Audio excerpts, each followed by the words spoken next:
I envision a world, people living there, the world's people. I think you'll make that into an international, unbelievable place. I think the potential in the Gaza Strip is unbelievable.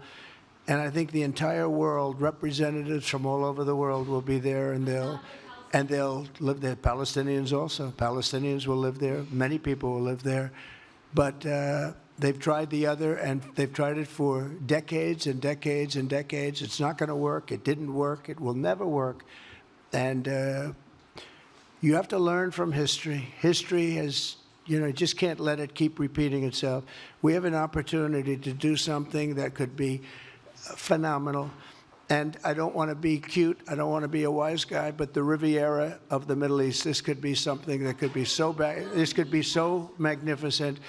But more importantly than that is the people that have been absolutely destroyed, that live there now, can live in peace in a much better situation, because they're living in hell. And those people will now be able to live in peace. We'll make sure that it's done world class. It'll be wonderful for the people. Palestinians mostly we're talking about.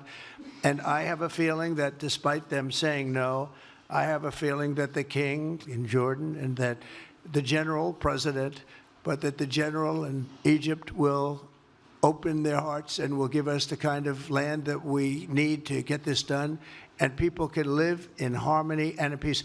Thank you all very much. Thank you. Thank you very much.